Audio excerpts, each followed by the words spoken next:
Today we'll be ranking cartoon characters on their survival chances in these respected horror movies. Here's how the rankings work. I'm also going to keep 3 characters a mystery, so stay till the end. The SpongeBob universe in Saw. Now, y'all know I had to do this. I had to drop the whole entire SpongeBob universe into Saw. But we're going to be basing it on one Saw trap and one Saw trap only. The reverse bear trap. Because not only do you have a certain amount of time to get the thing off your head, you also have to kill someone who's paralyzed in the same breath. Now, we're going to start with the lesser of all evils, Sandy Cheeks. There is no humanly possible way she's killing anyone. We all know that for a fact. So I'm writing Sandy Cheeks off as dead already. We then gotta go to Mr. Krabs. Well, I'm gonna be honest, bro loves money. How is he gonna make more money if he's dead? He is 100% surviving the reverse bear trap. He is killing that person to save himself. Y'all already know Plankton is doing anything for anything. Honestly, I don't even think the reverse bear trap is fitting on Plankton, and I don't think John Kramer could even create a reverse bear trap small enough for Plankton. But bro's surviving no problem. We then have the main 3 characters, SpongeBob, Patrick, and Squidward. Squidward for sure is letting the reverse bear trap kill him. Bro doesn't like life anyway. He would think of it as something fun. He would actually invite John Kramer in and say, yes, please put me in this trap. We then have to talk about everyone's favorite dumbass, Patrick. Well, I don't know, Patrick. What are we gonna do? SpongeBob, I'm stuck in here. What am I gonna do? There's no way Patrick can actually comprehend what he has to do. He can see a video of something happening, and he's still gonna die. Patrick has to be one of the dumbest characters we've ever seen. He does have sparks of intelligence, but bro is just dumb. And then of course you have SpongeBob. And just like Sandy, I don't think there's any way SpongeBob actually kills someone to have himself survive. Now, we have also seen SpongeBob cut up into a million pieces, and bro's okay. Now, I know a lot of you are gonna type in the comment section, Chris, what about that episode where they go back into the past, and they're all like Tarzan-y characters? Now, that's a completely different story. Those characters are 100% surviving Saw. But if we're just talking general knowledge SpongeBob and dropping them into the Saw universe, I'm gonna have to put it in not a chance. So if you want a part 2, drop a like and comment that down below. You then have to talk about everyone's favorite spinach-eating, ship-sailing, massive forearm character known as Popeye. And of course, you already know I had to drop Popeye in Halloween. So we got Popeye versus Michael Myers. Michael Myers, the more or less undead superhuman, but technically he's not undead. Technically, he's not immortal either. Not like Jason. But he can take a lot of damage and he's extremely powerful, as we all know. Now, Popeye, on the other hand, when he squeezes his can and eats that spinach, bro gets tough. And then he hits somebody with one of those wombo combos where he whaps open his arm. Now, in all actuality, what is that going to do to Michael Myers? We've seen him shot, stabbed, it doesn't matter. I personally don't think Popeye has any bit of a chance to do any actual damage to Michael Myers. Now look, if we drop the Powerpuff Girls inside of Halloween, that's a completely different story. They have superpowers. We're talking Popeye. Bro's only strong because he eats spinach. All Michael's gotta do is cut that can open and eat the spinach himself. But with now everybody knowing that Popeye is 100% not surviving Halloween, we're putting him in not a chance. Like I said, bro is really strong. And as soon as he eats that spinach, bro's power level hits 9,000. But that 9,000 power level does not matter against an undead Michael Myers.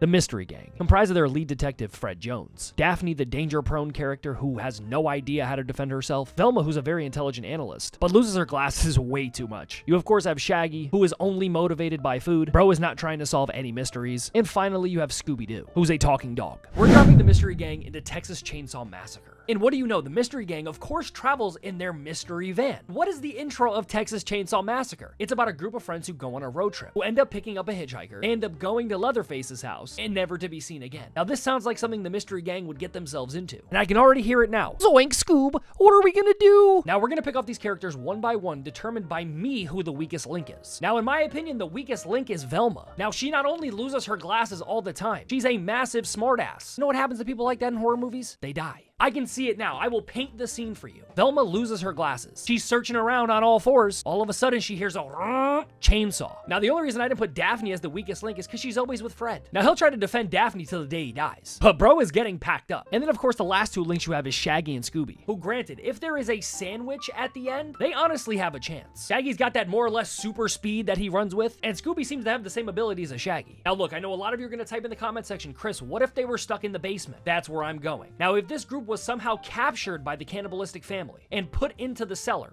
would they be able to escape? I'm gonna give them a 100% survival rate. If they have the chance to escape, obviously Shaggy and Scooby aren't gonna be much help, but between Velma, Daphne, and Freddy, they're gonna be able to pick those locks and get out. Now, 5-on-1, those 5 versus Leatherface, oh, they're cooked. But if we're talking about terms of escaping, I think the Mystery Gang's got a chance. That's exactly why I'm putting it in 50-50. I think 50-50 is pretty fair, especially if we're talking terms of escaping.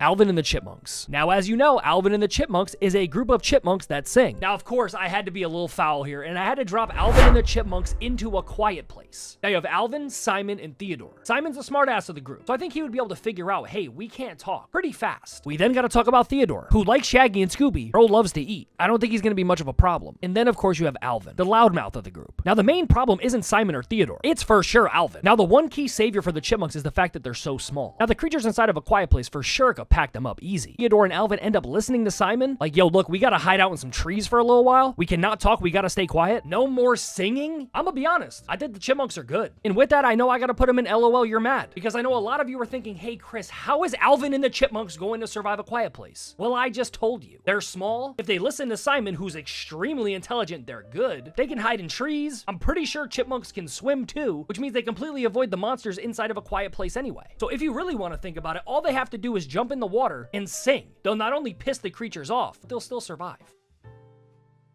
And for the grand finale, we have Phineas and Ferb dropped into the Terrifier universe. Now, as we know, Art the Clown is a terrifying undead demon who happens to be a clown. His favorite hobbies are killing, torturing, and laughing. Bro has a lot of fun. But if you were to take Phineas and Ferb and drop them inside of the Terrifier universe, how long would they survive? Or is it even a possibility that they could? Now, we've seen Phineas and Ferb do some of the craziest things humanly possible, like build a roller coaster to the moon in one afternoon. Now, if we're giving Phineas and Ferb prep time, which is very important for a lot of these characters if they are allowed prep time, Phineas and Ferb are some of the smartest cartoon characters we have ever seen. So Phineas and Ferb with prep time, Art the Clown might have a little bit of an issue. Now, as you saw in Terrifier 3, Sienna did not have much prep time, but was still able to more or less defeat Art the Clown and Victoria with slight ease. Now, yes, everyone in her family died and was killed by those two, but technically, she won that fight. So if we're able to give Phineas and Ferb prep time inside of the Terrifier verse, what does that look like? Phineas and Ferb are asleep. Art the Clown comes inside of their house, kind of like he did in the intro of Terrifier 3. Acts the sister, the mom, and the dad up all at once. They both then wake up. Art the Clown then mysteriously disappears. You don't think those two are gonna somehow figure out a way to either kill Art the Clown or get rid of him altogether? Like putting him in a safe and then dropping him in the middle of the ocean? Like I said, Phineas and Ferb with prep time is very scary. Now, I know a lot of you are gonna comment down below, Chris, what are you talking about? It's Art the Clown. Yes, I understand that. Art the Clown is a sadistic killer. Phineas and Ferb with prep time are built different. But now we gotta talk about the caveat. Chris, what if they don't have prep time? What if Art the Clown just walks into their house and starts killing people? I would say 9 times out of 10, those two are absolutely cooked. They're not going to fight you one-on-one combat. They're going to build something and find a way to get you out of there faster. Like I said, if Phineas and Ferb did have prep time, they would build something where they would trap Art the Clown in where he would never escape. They're not killers. They're geniuses. So that's why I know a lot of you are going to be mad when I put them in LOL you mad. Because those two don't even have to fight Art the Clown. They can just outsmart him and call it a day. But hopefully you guys did go and enjoy today's video, and if you did, don't forget to smack a like on it. That'd be greatly appreciated. Comment down below what else you guys want to see on the channel. I thought this idea was absolutely hysterical, so if you guys want to see other versions of this, comment down below what you do want to see, because this was a ton of fun. Dropping some cartoon characters inside of horror movie scenarios or horror movies in general, this was a ton of fun. And also comment down below what characters I should do next. With all of that being said, guys, my name is Chris, and of course, I will catch you guys on the next one.